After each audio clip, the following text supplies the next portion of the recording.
ಯದಾ ಯದಾ ಹಿ ಧರ್ಮಸ್ಯ ಗ್ಲಾನಿರ್ಭವತಿ ಭಾರತ ಅಭ್ಯುತ್ಥಾನಮಧರ್ಮಸ್ಯ ತದಾತ್ಮನಂ ಸೃಜಾಮ್ಯಹಂ. ಮಹಾಭಾರತದ ಈ ಪ್ರಸಿದ್ಧ ಶ್ಲೋಕ ಯಾರಿಗೆ ತಾನೇ ಗೊತ್ತಿಲ್ಲ. ಹಾಗೆಯೇ ಪ್ರಸಿದ್ಧ ಮಾತೆಯರಾದ ಕುಂತಿ, ಗಾಂಧಾರಿ, ದ್ರೌಪದಿ, ಸುಭದ್ರ, ಉತ್ತರ, ಸತ್ಯವತಿ ಇವರೆಲ್ಲ ನಿಮಗೆ ಗೊತ್ತಿರಲೇಬೇಕು. ಮಹಾಭಾರತ ಯುದ್ಧದ ಬಗ್ಗೆ ಈ ಮಾತೆಯರ ದೃಷ್ಟಿಕೋನದಲ್ಲಿ, ಅಂದರೆ ಅವರ ಪಾಯಿಂಟ್ ಆಫ್ ವ್ಯೂದಲ್ಲಿ ಅವರ ವಿಚಾರಧಾರೆ ಹೇಗೆ ಇರಬಹುದು ಎಂಬುದನ್ನು ಕಾಲ್ಪನಿಕ ಚಿತ್ರಣದ ಮೂಲಕ ನಿಮ್ಮ ಮುಂದಿಡಲು ತೇಜಸ್ವಿನಿ ನೇತೃತ್ವದ ತಂಡ ಬರ್ತಾ ಇದೆ. ಅವರನ್ನು ವೇದಿಕೆಯ ಮೇಲೆ ಸ್ವಾಗತಿಸೋಣ. ಭಾರತವನ್ನು ಅನೇಕ ಬಾರಿ ಕೇಳಿದ್ದೇವೆ. ಕುರುಕ್ಷೇತ್ರದ ರಣ, ಧರ್ಮ ಮತ್ತು ಅಧರ್ಮ ನಡುವೆ ನಡೆದ ಘೋರ ಯುದ್ಧ, ಅಣ್ಣ ತಮ್ಮಂದಿರ ನಡುವೆ ಇದ್ದ ದ್ವೇಷದ ಬಾಂಧವ್ಯ, ರಾಜ್ಯಗಳನ್ನು ಗೆದ್ದದ್ದು, ಸೋತದ್ದು, ನಾಶವಾದ ಕಥೆಗಳು, ಅರ್ಜುನನ ಬಿಲ್ಲು, ಭೀಷ್ಮನ ಪ್ರತಿಜ್ಞೆ, ಭೀಮನ ಬಲ, ಶಕುನಿಯ ಆಟ, ದುರ್ಯೋಧನನ ಕ್ರೋಧ, ಕೃಷ್ಣನ ಗೀತೋಪದೇಶ ಇದೆಲ್ಲವನ್ನೂ ಕೇಳಿದ್ದೇವೆ. ಆದರೆ ಅವರ ಕತೆ ಯಾರ ಕತೆ ಅಂತೀರಾ? ಈ ಯುದ್ಧದ ಹಿಂದೆ ನಿಂತ ಮಾತೆಯರ ಕತೆ. ಅವರು ಏನೇನು ಅನುಭವಿಸಿರಬಹುದು, ಅವರ ಶಕ್ತಿ ಎಷ್ಟು, ನೋವೆಷ್ಟು, ಅವರ ತ್ಯಾಗ, ಅವರ ಧೈರ್ಯದ ಕತೆ. ಅವರು ತಾಯಿ, ಪ್ರೇಯಸಿ, ಹೆಂಡತಿ, ರಾಜಮಾತೆ ಹೀಗೆ ಬೇರೆ ಬೇರೆ ಪಟ್ಟವನ್ನು ಧರಿಸಿದ್ದರು. ಆದರೆ ಇತಿಹಾಸದಲ್ಲಿ ಅವರು ಮೌನವಾಗಿದ್ದರು. ಈ ಸಂಜೆಯ ನಾಟಕ ಅವರ ಧ್ವನಿಗೆ ವೇದಿಕೆಯಾಗಿದೆ. ಶ್ರೀಮದ್ ರಾಮಾಯಣ ಮತ್ತು ಮಹಾಭಾರತ ಹಿಂದೂಗಳ ಪವಿತ್ರ ಗ್ರಂಥಗಳೆಂದು ಪರಿಗಣಿಸಲ್ಪಟ್ಟಿದೆ. ಭಗವಾನ್ ವೇದವ್ಯಾಸ ಮಹರ್ಷಿಗಳು ಮಹಾಭಾರತದ ಮೂಲ ಕರ್ತೃಗಳು. ಭಾರತದ ರಚನೆಯನ್ನು ವ್ಯಾಸ ಮುನಿಗಳು ಹೇಳುತ್ತಿದ್ದರೆ, ಆಹಾ, ಸಾಕ್ಷಾತ್ ಗಣಪತಿಯೇ ಬರೆಯುತ್ತಿದ್ದರು. 18 ಪರ್ವಗಳಲ್ಲಿ ಒಳಗೊಂಡು ರಚಿತವಾದ ಕಾವ್ಯದಲ್ಲಿ ಎಲ್ಲ ರೀತಿಯ ಸಂವೇದನೆಯನ್ನು ಕಾಣಬಹುದು. ಸಂತಸ, ದುಃಖ, ವಿಷಾದ, ವೇದನೆ, ಸ್ನೇಹ, ಪ್ರತಿಜ್ಞೆ, ಹತಾಶೆ, ಸೇಡು, ಸಿಟ್ಟು ಹೀಗೆ ಎಲ್ಲ ಭಾವಗಳನ್ನು ಮಹಾಭಾರತದಲ್ಲಿ ಮಾತ್ರ ಕಾಣಲು ಸಾಧ್ಯ. ಇಂತಹ ದಿವ್ಯ ರಚನೆಯನ್ನು ಅನೇಕ ಮಹಾನುಭಾವರು ತಮ್ಮದೇ ದಾಟಿಯಲ್ಲಿ ರಚಿಸಿದ್ದಾರೆ. ಅದರಲ್ಲಿ ಗದುಗಿನ ನಾರಾಯಣಪ್ಪ ಸಹ ಒಬ್ಬರು. ವ್ಯಾಸ ಮಹಾಮುನಿಯ ಮಾನಸ ಪುತ್ರನೆಂದು ತಮ್ಮನ್ನು ತಾವೇ ಕರೆದುಕೊಂಡಿರುವ ನಾರಾಯಣಪ್ಪ ಕುಮಾರವ್ಯಾಸರಾಗಿ ಪ್ರಸಿದ್ಧರಾಗಿದ್ದಾರೆ. ಅವರು ರಚಿಸಿದ ಕರ್ನಾಟಕ ಭಾರತ ಕಥಾಮಂಜರಿಯನ್ನು ಗದುಗಿನ ವೀರ ನಾರಾಯಣನಿಗೆ ಅರ್ಪಿಸಿದ್ದಾರೆ. ಈಗ ಕುಮಾರವ್ಯಾಸ ಕಥಾಮಂಜರಿಯ ಕೆಲವು ಪ್ರಮುಖ ಮಾತೆಯರ ಪಾತ್ರಗಳನ್ನು ಆಯ್ದುಕೊಂಡು ಅವರಿಗೆ ಕುಮಾರವ್ಯಾಸರು ರಚಿಸಿದ ಕಾವ್ಯದಲ್ಲಿ ಒದಗಿದ ಕಷ್ಟಗಳು, ಹತಾಶೆ, ಪುತ್ರ ಶೋಕದಂಥ ಸಂಕಟದ ಬಗ್ಗೆ ಕೇವಲ ಕಲ್ಪನೆ ಹಾಗೂ ವಿಡಂಬನೆಯ ರೂಪವಾಗಿ ಈ ಕಿರುನಾಟಕವನ್ನು ರಚಿಸಲಾಗಿದೆ. ಮಾತೆಯರ ಪ್ರಶ್ನೆ, ವ್ಯಾಸರ ಉತ್ತರ ಕಲ್ಪನೆಗೆ ಸಾಕಾರಗೊಂಡು ಹೀಗೆ ಪ್ರಶ್ನಿಸಿದ್ದರೆ ವ್ಯಾಸರ ಉತ್ತರ ಏನಾಗಿರುತ್ತಿತ್ತೆಂಬ ಪ್ರಶ್ನಾರ್ಥಕ ರೂಪ ಕೇವಲ ಸಾಂಕೇತಿಕವಾಗಿ ಅನಾವರಣಗೊಂಡಿದೆ. ಈ ಸಂಜೆ ಮಹಾಭಾರತದ ಪುಟವನ್ನು ನಾವು ಬಿಲ್ಲು ಬಾಣಗಳ ಮೂಲಕ ಅಲ್ಲ, ಆದರೆ ನೋಡಿದ ಕಣ್ಣುಗಳಿಂದ, ಮುರಿದ ಹೃದಯಗಳಿಂದ, ಸಹಿಸಿದ ಆತ್ಮಗಳಿಂದ ತಿಳಿಯೋಣ. ಹೇಳುತ್ತಾರೆ, behind the success of a man there is a woman. In fact, I truly believe there's always a great woman behind the success of a man. ಪ್ರತಿ ಯಶಸ್ವಿ ಪುರುಷನ ಹಿಂದೆ ಮಹಿಳೆ ಇರುತ್ತಾಳೆ. ಆದರೆ ಪ್ರತಿ ಮಹಾಕಾವ್ಯದ ಹಿಂದೆ ಅಸಾಮಾನ್ಯ ಮಹಿಳೆಯರು, ವೀರ ಮಾತೆಯರು ಇದ್ದಾರೆ. ಈಗೊಂದು ಬಾರಿ ಅವರ ಧ್ವನಿ ಮೌನವಾಗಿರಬಾರದು. ಅದು ಮಹಾಭಾರತದ ಆತ್ಮವಾಗಿರಲಿ. ತಪ್ಪಿದ್ದರೆ ಕ್ಷಮೆ ಇರಲಿ ಎನ್ನುತ್ತಾ ಈ ನಾಟಕದ ಪಾತ್ರಗಳನ್ನು ಪ್ರೋತ್ಸಾಹಿಸಬೇಕೆಂದು ವಿನಂತಿ. ಈಗ ವ್ಯಾಸ ಮಹರ್ಷಿ ಹಾಗೂ ರಾಜಮಾತೆ ಕುಂತಿಯ ನಡುವೆ ನಡೆದ ಸಂವಾದದೊಂದಿಗೆ ಆರಂಭಿಸೋಣ.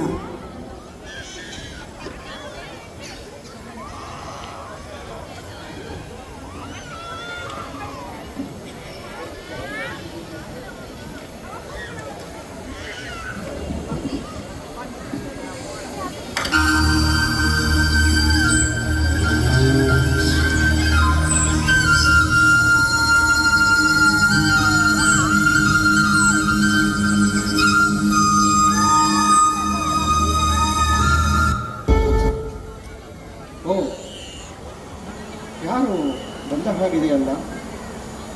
ಯಾರದು? ನಾನು ಪಾಂಡು ಮಹಾರಾಜನ ಧರ್ಮಪತ್ನಿ ಮಹಾಮಾತೆ ಕುಂತಿ. ಓ ಕುಂತಿ, ಬಾರಮ್ಮ ಬಾ. ನನ್ನ ಮಹಾಭಾರತದ ಮಹಾತಾಯಿ ನೀನು. ಹೌದಪ್ಪ ಹೌದು, ನೀನು ಆಡಿಸಿದಂತೆ ಆಡುವ ಈ ಮಹಾಪಾತ್ರಗಳೇ ನಾವು. ಏಕೆ ತಾಯಿ, ಏನಾಯಿತು? ನನ್ನಿಂದೇನಾದರೂ ತಪ್ಪಾಯಿತೆ ತಾಯಿ? ಛೀ ಛೀ, ತಪ್ಪೇ ಖಂಡಿತ ಇಲ್ಲ. ನನಗೆ ಮಾತೃತ್ವದ ಸಂತೋಷಕ್ಕಿಂತ ಅಪವಾದವೇ ಹೆಚ್ಚಾಯಿತು. ನನ್ನ ಮಗ ಕರ್ಣ ನಿಮಗೇನು ಅನ್ಯಾಯ ಮಾಡಿದ್ದ? ವ್ಯಾಸರೇ, ನನ್ನ ಮಕ್ಕಳು ಕುರುವಂಶದ ಕುಡಿಗಳು, ಅವರನ್ನು ಪಾಂಡವರು ಎಂದು ಬೇರ್ಪಡಿಸಿದಿರಿ. ಇದು ನ್ಯಾಯವೇ? ಈ ನಿಮ್ಮ ಲೇಖನಿಗೆ ನನ್ನ ತಿರಸ್ಕಾರವಿದೆ. ಇದು ಬರೀ ಕಥೆಯಲ್ಲ ತಾಯಿ, ಬದುಕು ಬಾಳು. ಬದುಕು ಬಾಳು? ಇದಕ್ಕೆ ನಿಮಗೆ ಈ ಕುಂತಿಯೇ ಸಿಕ್ಕಿದಳೆ. ನನ್ನ ಮಕ್ಕಳನ್ನೇನೋ ಮೇರು ಪಾತ್ರಗಳನ್ನಾಗಿ ಸೃಷ್ಟಿಸಿದಿರಿ, ಆದರೆ ಒಂದೇ ಒಂದು ದಿನವಾದರೂ ಸುಖವಾಗಿರಲು ಬಿಟ್ಟಿರಾ? ಎಷ್ಟೇ ಆದರೂ ನಿನದು ತಾಯಿಯ ಹೃದಯವಲ್ಲವೇ? ಹೀಗೆನಿಸುವುದು ಸಹಜ ತಾಯಿ. ನನ್ನ ಮಕ್ಕಳನ್ನು ಕಾಡು ಮೇಡುಗಳಲ್ಲಿ ಅಲೆದಾಡುವಂತೆ ಮಾಡಿದಿರಿ. ಅಷ್ಟಲ್ಲದೆ ನನ್ನ 5 ಮಕ್ಕಳಿಗೂ ಆ ಒಬ್ಬಳನ್ನೇ ಗಂಟು ಹಾಕಿದಿರಿ. ಇದು ನ್ಯಾಯವೇ? ಮಾತೆಯರೇ, ನೀವೇ ಹೇಳಿ, ಇದು ನ್ಯಾಯವೇ? ಅನ್ಯಾಯವಲ್ಲದೆ ಮತ್ತೇನು? ಅದು ನೀನು ಮಾಡಿದ ತಪ್ಪಲ್ಲವೇ ಕುಂತಿ? ಹೋಗಲಿ, ನನ್ನ ಮಗ ಕರ್ಣ ನಿಮಗೇನು ಅನ್ಯಾಯ ಮಾಡಿದ್ದ? ತೊಟ್ಟ ಬಾಣ ತೊಡದಂತೆ ಭಾಷೆ ತೆಗೆದುಕೊಳ್ಳುವಂತೆ ಮಾಡಿದಿರಿ. ಅನ್ಯಾಯವಾಗಿ ನನ್ನ ಮಗನನ್ನು ಕೊಂದು ಬಿಟ್ಟಿರಿ. ಎಲ್ಲರೂ ಇವಳೆಂಥ ತಾಯಿ ಎಂದು ದೂಷಿಸಲೆಂದು ಹೀಗೆ ಮಾಡಿದಿರಾ? ವ್ಯಾಸರೇ, ನಿಮಗೆ ನನ್ನ ಕೊನೆಯ ನಮಸ್ಕಾರ. ಇನ್ನೆಲ್ಲೂ ಈ ಕುಂತಿಯನ್ನು ತರಬೇಡಿ.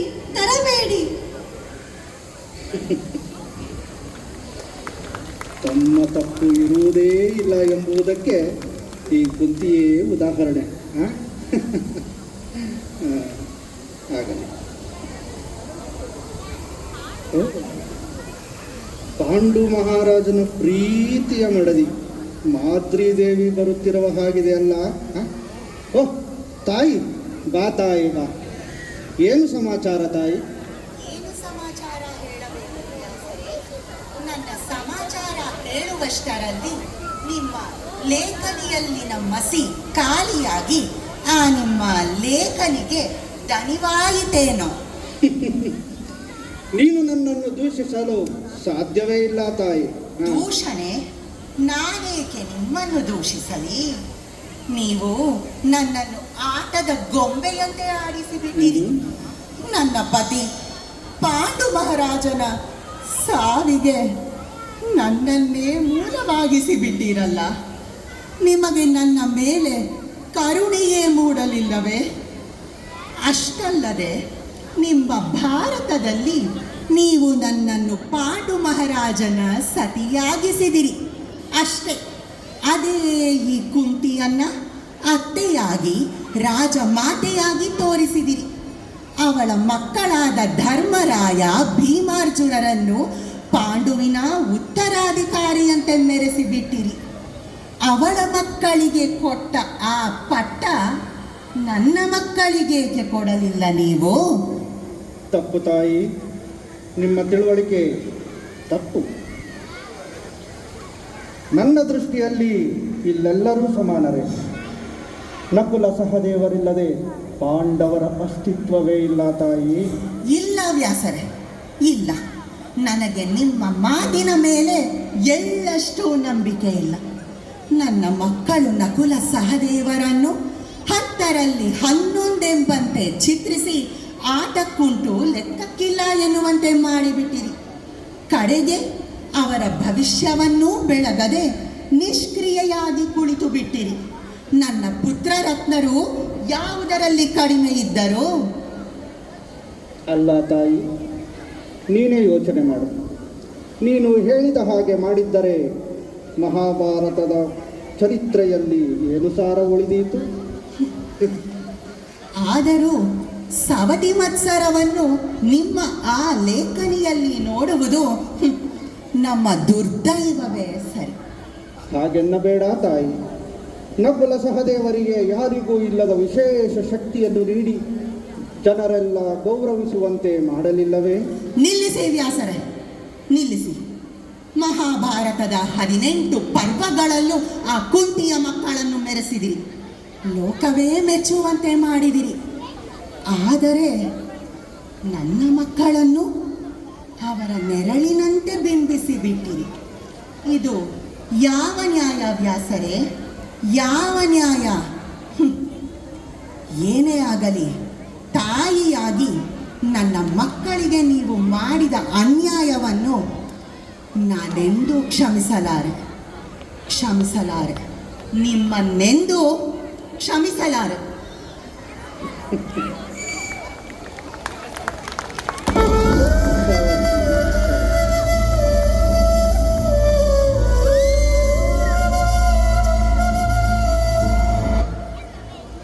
ಸವತಿ ಮತ್ಸರವಲ್ಲವೇ ಇದು?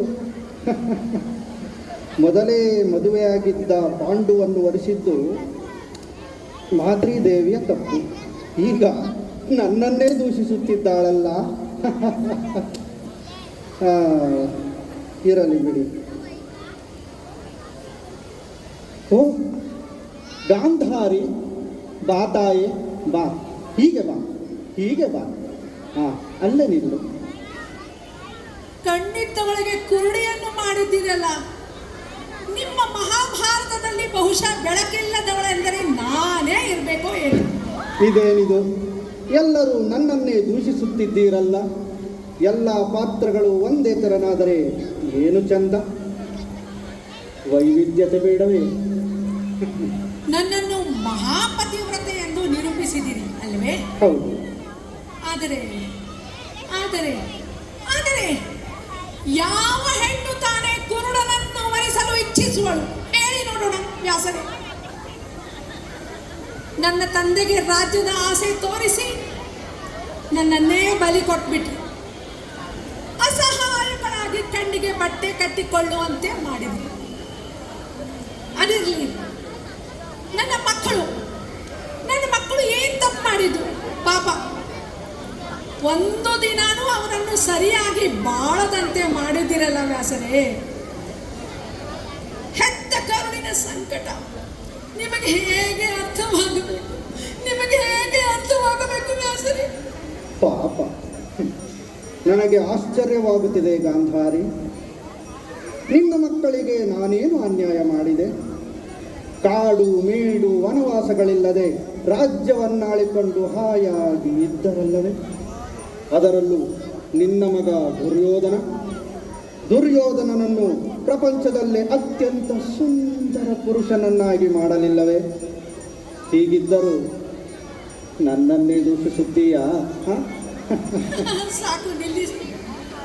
ಎಲ್ಲ ಅನರ್ಥಗಳನ್ನು ನನ್ನ ಮಕ್ಕಳಿಗೆ ಕಟ್ಟಿಬಿಟ್ರಿ. ಇಡೀ ಜಗತ್ತೇ ಅವರನ್ನು ದೂಷಿಸುವಂತೆ ಮಾಡಿದಿರಲ್ಲ. ಇನ್ನೇನ್ ಬೇಕು? ಗಾಂಧಾರಿ, ತಾಯಿಯಾಗಿ ಇದರಲ್ಲಿ ನಿನ್ನ ತಪ್ಪ ಕೂಡ ಇದೆ ಅಲ್ಲ. ಮಕ್ಕಳನ್ನು ಸರಿಯಾಗಿ ಬೆಳೆಸುವುದು ಕೂಡ ತಾಯಿಯ ಕರ್ತವ್ಯವಲ್ಲವೇ? ನಿನಗೆ ಕಣ್ಣು ಕಾಣದು ನಿಜ, ಆದರೆ ನಿನ್ನ ಮಕ್ಕಳಿಗೆ ತಿದ್ದಿ ಬುದ್ಧಿ ಹೇಳುವುದಕ್ಕೆ ನಿನ್ನ ಬುದ್ಧಿಗೆ ಏನಾಗಿತ್ತಮ್ಮ? ನಿಲ್ಲಿಸಿ ವ್ಯಾಸರೇ. ಮಾಡುವುದನ್ನೆಲ್ಲ ಮಾಡಿ ನಂದೇನೂ ತಪ್ಪಿಲ್ಲ ಅಂತ ವಾದಿಸಬೇಡಿ ನೀವು. ನನ್ನ ಮಕ್ಕಳಿಗಾಗಿರೋ ಅನ್ಯಾಯವನ್ನು ನೆನೆಸಿಕೊಂಡರೆ ಅಯ್ಯೋ, ನಾನೇ ನನ್ನನ್ನು ಅಗ್ನಿಸ್ಪರ್ಶ ಮಾಡಿಕೊಳ್ಳಲೇ ಎನಿಸುತ್ತಿದೆ. ದುಷ್ಟರನ್ನು ಶಿಕ್ಷಿಸಲು ತಾನೇ ನಾನು ಹೀಗೆ ಮಾಡಬೇಕಾಗಿತ್ತು. ಆದರೆ ನಿನ್ನ ಮಕ್ಕಳು ತುಂಬಿದ ಸಭೆಯಲ್ಲಿ ದ್ರೌಪದಿಗೆ ಅವಮಾನ ಮಾಡಲಿಲ್ಲವೇ?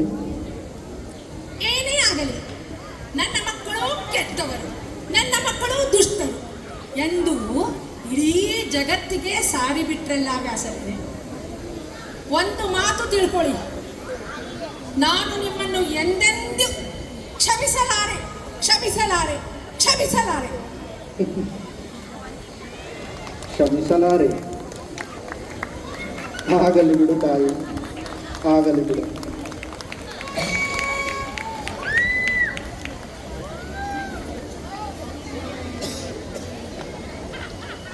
ಯಾರು ಬಂದ ಹಾಗಿದೆಯಲ್ಲ?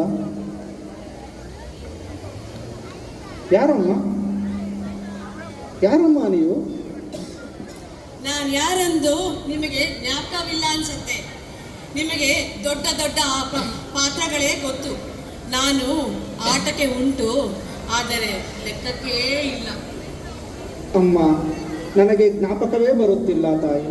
ನೀನಾರಂಭುದನ್ನು ಬಿಡಿಸಿ ಹೇಳಮ್ಮ. ಇದರಲ್ಲಿ ಏನು ಆಶ್ಚರ್ಯವೇ ಇಲ್ಲ ವ್ಯಾಸರೇ. ನನ್ನ ಮಗನಿಗೆ ಆದ ಅನ್ಯಾಯದ ಬಗ್ಗೆ ಕೇಳಲು ಬಂದಿರುವೆ. ಈಗಲಾದರೂ ನೆನಪಾಯಿತೆ? ಆ ತಾಯಿ, ನೆನಪಾಯಿತಮ್ಮ. ನೀನು ಮಹಾಬಿಲ್ಲಾಳು ಏಕಲವ್ಯನ ತಾಯಿ ಸುಲೇಖ ಅಲ್ಲವೇ? ಈಗಲಾದರೂ ನೆನಪಾಯಿತಲ್ಲ. ಆದರೆ ನಾನು ನಿನಗೆ ಮಾಡಿದ ಅನ್ಯಾಯವಾದರೂ ಏನು? ಅನ್ಯಾಯ ಅಲ್ಲ, ಮಹಾ ಅನ್ಯಾಯ. ವ್ಯಾಸರೇ, ನನ್ನ ಮಗ ಏಕಲವ್ಯ ಕಾಡು ಪ್ರಾಣಿಗಳಿಂದ ರಕ್ಷಣೆಗಾಗಿ ಬಿಲ್ಲು ವಿದ್ಯೆಯನ್ನು ಕಲಿಯಬೇಕೆಂದು ಇಚ್ಛಿಸಿ ಆ ದ್ರೋಣಾಚಾರ್ಯರನ್ನೇ ತನ್ನ ಗುರುವಾಗಿ ಮನದಲ್ಲಿ ಸ್ವೀಕರಿಸಿ ತನ್ನಷ್ಟಕ್ಕೆ ತಾನು ಬಿಲ್ಲು ವಿದ್ಯೆಯನ್ನು ಕಲಿತರು ಏನಾಯಿತು? ಏನಾಯಿತು?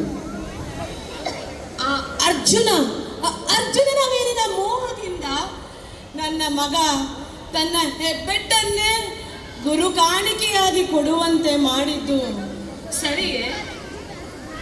ಅವನ ಭವಿಷ್ಯವೇ ನಾಶವಾಯಿತು. ಯಾವ ತಾಯಿಗೂ ತನ್ನ ಕಣ್ಣೆದುರಿಗೆ ತನ್ನ ಮಗನ ಭವಿಷ್ಯ ಈ ರೀತಿ ಸರ್ವನಾಶವಾಗುವುದು ಬೇಡ, ಬೇಡವೇ ಬೇಡ. ಹೌದು ತಾಯಿ, ಸತ್ಯ. ನನ್ನನ್ನು ಕ್ಷಮಿಸಮ್ಮ. ಆದರೆ ಅದು ಹೀಗೀಗೆ ನಡೆಯಲೇಬೇಕಾಗಿತ್ತಮ್ಮ. ಚಿಂತಿಸಿ ಫಲವಿಲ್ಲ. ಕ್ಷಮಿಸಿಬಿಡು ತಾಯಿ. ಕ್ಷಮೆ? ವ್ಯಾಸರೇ, ಕ್ಷಮಿಸುವುದಕ್ಕೆ ನಾನು ಯಾರು? ಹೆತ್ತ ಕರುಳ ಸಂಕಟ ತಡೆಯಲಾರದೆ ನಿಮ್ಮನ್ನು ನೋಡಲೆಂದು ಬಂದೆ. ಇನ್ನು ಮುಂದಾದರೂ ಯಾವ ಹೆತ್ತ ತಾಯಿಯ ಕರಳು ಈ ರೀತಿ ಉರಿಸಲಿಲ್ಲ. ಹೌದು, ಈ ತಾಯಿಗೆ ಅನ್ಯಾಯ ಖಂಡಿತವಾಗಿಯೂ ಆಗಿದೆ. ಆದರೆ ಏಕಲವ್ಯ ಅರ್ಜುನನ ಎದುರಾಳಿಯಾಗುವುದನ್ನು ತಪ್ಪಿಸಲೇಬೇಕಾಗಿತ್ತು.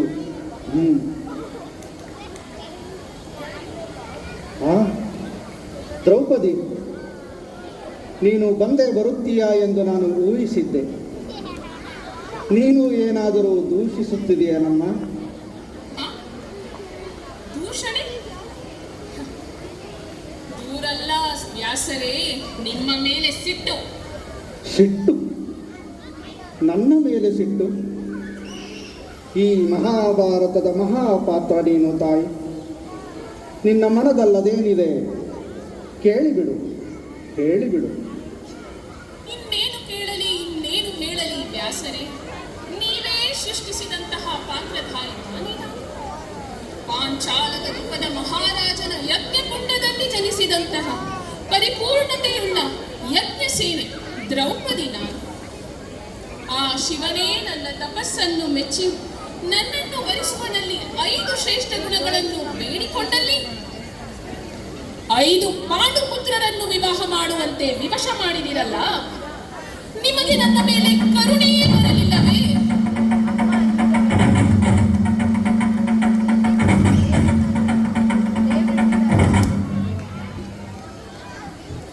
ನಿಮಗೆ ನನ್ನ ಮೇಲೆ ಕರುಣೆಯೇ ಬರಲಿಲ್ಲವೇ? ನಿಮ್ಮ ಲೇಖನಿಗೆ ನಾಚಿಕೆ ಆಗಲಿಲ್ಲವೇ? ಇದರಲ್ಲಿ ನನ್ನ ತಪ್ಪೇನಿದೆ? ಮಗ ಮತ್ತು ತಾಯಿಯ ನಡುವಿನ ಗೊಂದಲದಲ್ಲಿ ನನ್ನನ್ನೇಕೆ ಸಿಲುಕಿಸುತ್ತೀಯಮ್ಮ?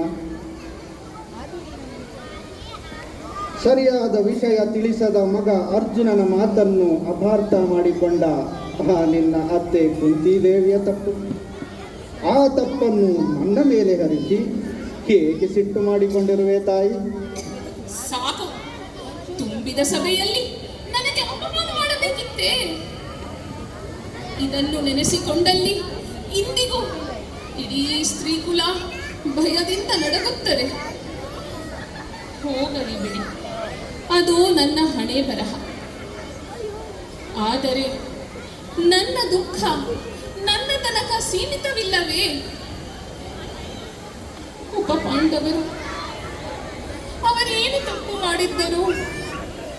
ಕೊಲ್ಲಿಸಿ ಬಿಟ್ಟಿರಲ್ಲ, ನಮ್ಮ ವಂಶವನ್ನು ನಿರ್ವಂಶ ಮಾಡಿಬಿಟ್ಟಿರಲ್ಲ. ದ್ರೌಪದಿ, ನಿನ್ನ ಕರುಳಿನ ಅರಿವು ನನಗಿದೆ ಅಮ್ಮ.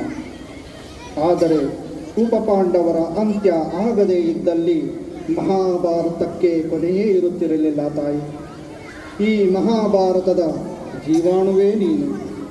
ಈ ರೀತಿ ನೋವನ್ನು ನುಂಗಲು ಯಜ್ಞಸೇನೆಯಿಂದ ಮಾತ್ರ ಸಾಧ್ಯವಾಗುತ್ತಿತ್ತಮ್ಮ. ನಿನ್ನ ಕೋಪವನ್ನು ತ್ಯಜಿಸಿಬಿಡು ತಾಯಿ.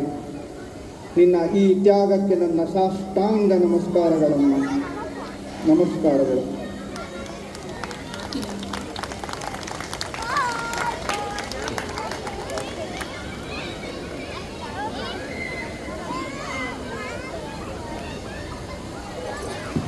ಹಾ, ಸುಭದ್ರೆ, ಆಹಾ, ಬಾರಮ್ಮ ಬಾ.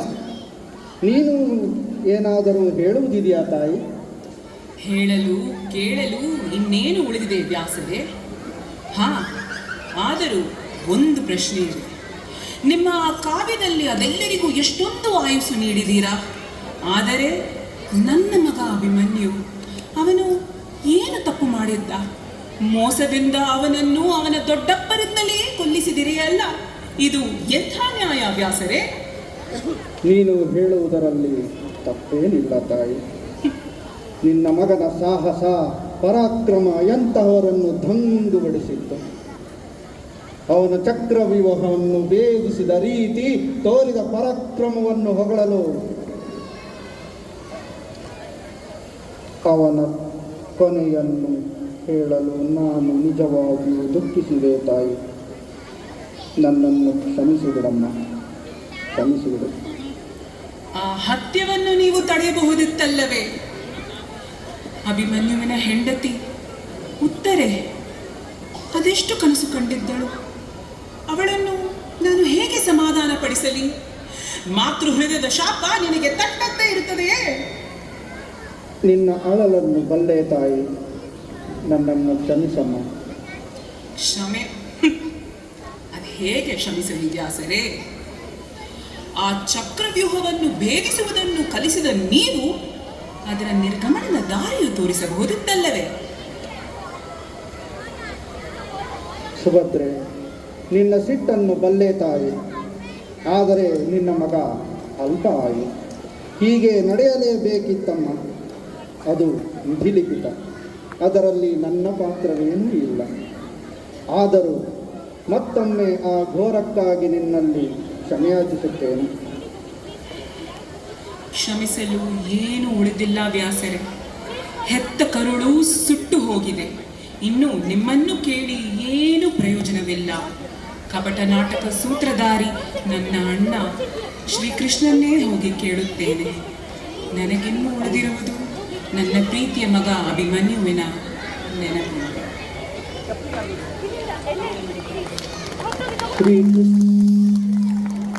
ಶ್ರೀಕೃಷ್ಣ ತಂಗಿಯಾದ ಸುಭದ್ರೆಯನ್ನು ಶ್ರೀಮನ್ನಾರಾಯಣನೇ ಸಮಾಧಾನಪಡಿಸಬೇಕು. ತಾಯಂದಿರೆ, ನಿಮ್ಮೆಲ್ಲ ಪ್ರಶ್ನೆಗಳಿಗೂ ನನ್ನ ಬಳಿ ಉತ್ತರವಿದೆ. ಬನ್ನಿ, ಹೀಗೆ ಬನ್ನಿ. ನಮ್ಮ ಭಾರತ ದೇಶದಲ್ಲಿ ತಾಯಿಯರಿಗೆ ಮೊದಲ ಸ್ಥಾನ ಅಲ್ಲವೇ? ತಾಯಿಯ ಹೃದಯ ಮಮತೆಯ ಆಧಾರ. ತನ್ನ ಮಕ್ಕಳು ಎಷ್ಟೇ ತಪ್ಪು ಮಾಡಿದ್ದರೂ ತಾಯಿಯೊಬ್ಬಳೇ ಕ್ಷಮಿಸಬಲ್ಲಳು. ಹೀಗಾಗಿ ನನ್ನ ಮಕ್ಕಳನ್ನು ಹೀಗೆ ರೂಪಿಸಬೇಕಾಗಿತ್ತು, ಹಾಗೆ ರೂಪಿಸಬೇಕಾಗಿತ್ತು ಎಂಬ ಭಾವ ಸಹಜ.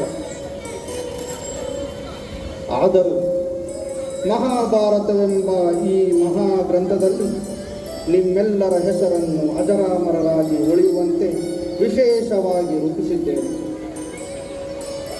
ತಾಯಂದಿರೆ, ನಿಮ್ಮೆಲ್ಲರಿಗೂ ನನ್ನ ಪ್ರಣಾಮಗಳು. ಇಲ್ಲಿ ನೆರೆದಿರುವ ಎಲ್ಲ ನನ್ನ ತಾಯಂದಿರಿಗೂ ಸಾಷ್ಟಾಂಗ ನಮಸ್ಕಾರಗಳು.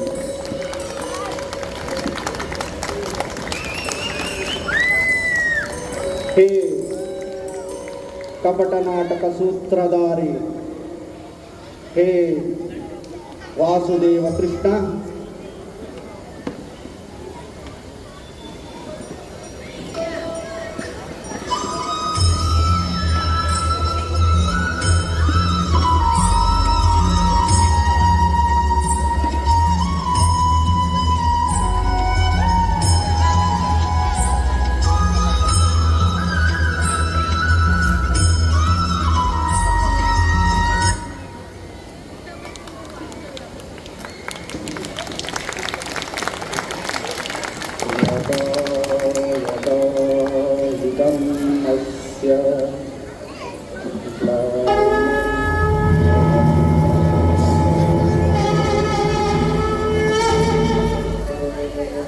यदा यदा हि धर्मस्य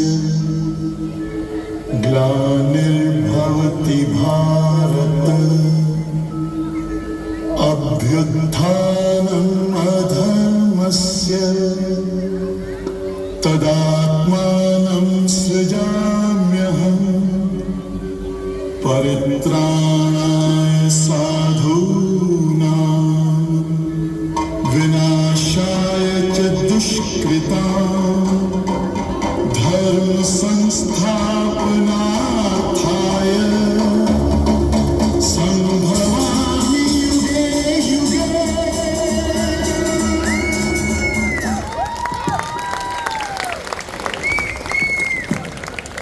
ನಾವು ಮಹಾಭಾರತವನ್ನು ನೋಡಿದಾಗೆಲ್ಲ ಈ ಎಲ್ಲ ಪ್ರಶ್ನೆಗಳು ಒಂದಲ್ಲ ಒಂದು ಬಾರಿ ನಮ್ಮೆಲ್ಲರನ್ನು ಕಾಡಿದೆ. ಆದರೆ ವ್ಯಾಸರು ಹೇಳಿದಂತೆ ಅವನ ಕೈಗೊಂಬೆ, ಶ್ರೀಮದ್ ನಾರಾಯಣನ ಕೈಗೊಂಬೆ ನಾವು ಸೂತ್ರಧಾರಿ ಆಡಿಸಿದಂತೆ ಆಡಲೇಬೇಕು ಅಲ್ಲವೇ? ಈಗ ಪಾತ್ರ ಪರಿಚಯ.